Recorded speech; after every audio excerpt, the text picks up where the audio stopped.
लोग जो चंद्रशेखर आजाद के आने के अनुक्रम में यहाँ पे इकट्ठा हुए। यूपी के प्रयागराज में कल जबरदस्त बवाल हुआ। उपद्रवियों की भीड़ ने 2 घंटे तक प्रयागराज की सड़कों पर खुला तांडव किया। उग्र भीड़ ने पुलिस की गाड़ियों पर हमला किया, पथराव किया और डायल 112 की गाड़ी को पलट दिया। उपद्रवियों ने पुलिस टीम पर भी पथराव किया, रोडवेज की बसों में तोड़फोड़ की और कई बाइकों को आग के हवाले कर दिया। ये पूरा बवाल प्रयागराज में भीम आर्मी के चीफ और सांसद चंद्रशेखर आजाद के समर्थकों ने किया। चंद्रशेखर आजाद कौशाम्बी जाना चाहते थे, लेकिन पुलिस ने उन्हें प्रयागराज में ही रोक दिया। लेकिन पुलिस ने मुझे यहाँ रोक लिया और मुझसे कहा कि अभी लॉ एंड ऑर्डर की सिचुएशन अच्छी नहीं है, आप कुछ देर इंतजार कर लें, उसके बाद हम आपको जाने की इजाजत दे देंगे। मैं यहाँ इंतजार कर रहा हूँ पिछले 2.5 घंटे से, लगभग अब 2.5 घंटे होने को आए। मैं यहाँ इंतजार कर रहा हूँ कि मुझे वहाँ जाने की इजाजत मिले और मैं उस परिवारों की आवाज को उठा पाऊँ, मैं जान पाऊँ सत्य क्या है। इसी तरह करछना में जो अन्याय हुआ कि एक शेड्यूल कास्ट के व्यक्ति को जला के मार दिया, उस परिवार को न्याय मिले, उस परिवार के साथ जो डर भय का माहौल खत्म हो, उसके लिए मैं यहाँ हूँ। लेकिन अभी तक पुलिस ने कोई ठोस जवाब दिया। मैं कुछ देर और इंतजार करूंगा। अगर पुलिस ने जो वादा किया है कि हम आपको जाने देंगे या परिवार से मिलाएंगे, अगर पुलिस पे खरी उतरती तो फिर मैं पूछ करूंगा, कौशाम्बी भी जाऊंगा और करछना थाने वाले परिवार से जाकर उनसे मिलूंगा, उनकी न्याय की लड़ाई को मजबूत करूंगा। इसके बाद भीम आर्मी के कार्यकर्ता भड़क गए और उन्होंने करछना में जमकर उपद्रव मचाया। प्रयागराज का करछना 2 घंटे उपद्रव की आग में जला।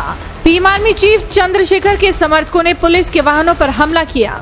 दरअसल चंद्रशेखर प्रयागराज से कौशाम्बी जा रहे थे। पुलिस ने चंद्रशेखर को रोका और जब वो नहीं माने तो उन्हें हाउस अरेस्ट कर लिया गया। इसके बाद चंद्रशेखर के समर्थकों ने जमकर हिंसा की। उपद्रवियों द्वारा जमकर प्राइवेट और सरकारी संपत्ति को नुकसान पहुंचाया गया। करछना के भड़ेवरा बाजार में उपद्रवियों ने आम नागरिकों पर भी ईंट पत्थर चलाए। इससे मची भगदड़ में कई लोग जख्मी हो गए। कई पत्रकार और कई पुलिसकर्मी भी इस हमले में घायल हो गए। उपद्रवियों ने मौके पर मौजूद कई गाड़ियों में तोड़फोड़ की। पुलिस की गाड़ियों में भी तोड़फोड़ की गई। बसों समेत प्राइवेट गाड़ियों को भी तोड़ा गया। भीड़ का उग्र रूप देख पहले डायल 112 और फिर भुंडा चौकी व करछना थाने के पुलिसकर्मी भाग खड़े हुए।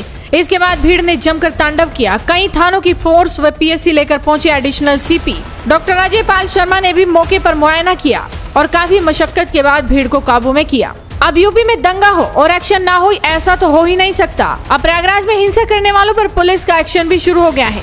अब तक हिंसा में शामिल 50 लोगों को हिरासत में लिया गया है।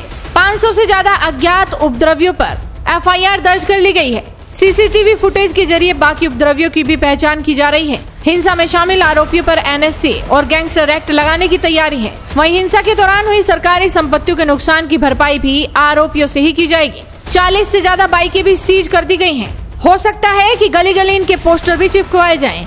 देखिए, ये थाना करछना के भड़ेवरा चौराहे पे ये कुछ लोग जो चंद्रशेखर आजाद के आने के अनुक्रम में यहाँ पे इकट्ठा हुए और इकट्ठा होने के पश्चात वहाँ पे जो उपस्थित पुलिस बल था उसके साथ उन्होंने उसमें से कुछ उपद्रवी तत्वों ने उनके ऊपर पथराव करते हुए कुछ सरकारी संपत्तियों में भी, सरकारी गाड़ियों में भी क्षति पहुँचाई।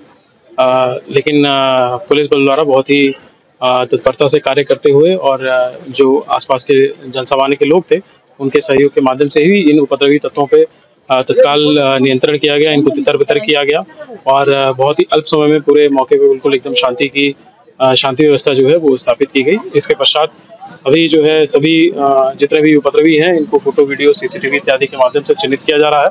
सभी के विरुद्ध में बहुत ही कठोर धाराओं में मुकदमा पंजीकृत करके विधिक कार्रवाई भी की जाएगी।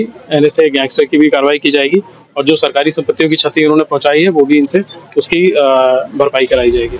वहीं आजाद समाज पार्टी के मुखिया चंद्रशेखर आजाद का कहना है कि बवाल करने वाले उनकी पार्टी के कार्यकर्ता नहीं थे। पार्टी कार्यकर्ता 8 घंटे तक सर्किट हाउस में ही उनके साथ शांतिपूर्ण तरीके से बैठे रहे। उन्होंने इस पूरे उपद्रव के पीछे किसी साजिश की ओर इशारा किया, लेकिन जिस तरह से प्रयागराज में दंगा भड़काने की कोशिश हुई, तोड़फोड़ की गई, उसके बाद अब योगी सरकार फुल एक्शन मोड में है और चुन चुन कर उपद्रवियों को उनकी जगह पहुंचाया जा रहा है। देखना होगा कि आने वाले वक्त में और कितना एक्शन होता है। तो आप भी इस वीडियो को शेयर कीजिए और जुड़े रहिए हेडलाइंस इंडिया के साथ।